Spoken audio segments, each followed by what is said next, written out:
Hello, magandang araw. So, ngayon po ay meron lang po akong gustong ipaalam sa inyo, no, na ganito pala talaga ang mangyayari kapag meron kang punishment or violation, no. Yung iba kasi, ang pagkakaalam nila kapag punishment lang, hindi mahuhold yung sahod. Mali po kayo doon. Kahit po punishment yun, hold pa rin po. Violation or punishment, alin man sa dalawa na makareceive ka nun bago ka pa sa sahod, talagang maka-apekto po yun doon sa sahod mo. Bali, madidelay po talaga yung sahod mo ng 24 hours. So, depende po sa punishment or sa violation na binigay sa inyo ni Chamet. Na? So, yung iba kasi, wala naman daw siyang violation, pero may punishment siya. So, same lang po yun. Nagkaroon po tayo ng paglabag sa batas ni Chamet, kaya binigyan niya tayo ng punishment. Pero yung punishment naman po ay after 24 hours, so mawawala na po yun. Kaya kung ikaw po ay nakapag-fill up na sa iyong MetWallet, papuntang Aripay, papuntang GCash, tapos hindi po siya kaagad pumasok, so make sure na i-check nyo po yung message system ni Chamet, kasi baka meron kang punishment or violation, alin man dun sa dalawa. Yung iba kasi hindi nila alam na may punishment pala sila pagkatapos naming mag-fill up sa MetWallet niya, no? Nagtataka siya bakit hindi kaagad pumasok yung sahod niya. Kaya nung tinanong ko siya kung by violation ba siya, sabi niya wala. Pero nung in-screenshot niya yung punishment, so ayun, meron pala siyang punishment, no?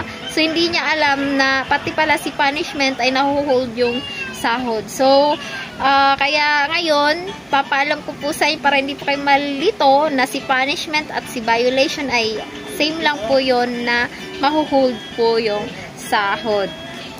Expect nyo na po talaga yan. After 24 hours, mawawala na po yung punishment mo or yung violation mo, at doon na po papasok yung sahod mo. So, depende pa rin po yan kay Chamet kung ipapasok niya na ba yung sahod mo or hindi pa. So, kailangan mo lang mag-antay kasi hindi naman yun mawawala yung sahod mo. Talagang naka-hold lang siya, no? Kasi yan din yung experience ko noon. Kaya sinishare ko lang din sa inyo. Kasi para aware din po kayo. Siyempre, yung mga baguhan, di naman nila alam yun. Kaya para malaman nila na ganun pala talaga.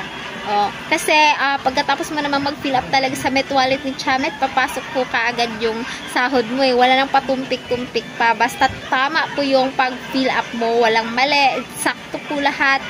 And saka pala, yung PIN number po pala, yung 6 na PIN na papuntang GCash, pakiusap, wag nyo pong kakalimutan yun.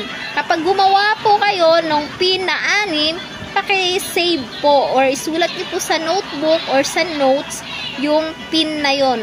Kasi every time na magka-cash out kayo, yun po yung gagamitin yung PIN papuntang GCash. Ngayon, kapag nakalimutan nyo yung PIN na yun, so wala na pong ibang paraan doon, no? Kasi ako, wala akong alam na paraan doon kung paano po yun mapalitan. Kasi wala na pong reset PIN, no? Kaya, kailangan nyo pong isave yun, ilista nyo po sa notebook, para every time po na mag-cash out tayo, maano po na to, ma-remember po natin yung PIN na 6.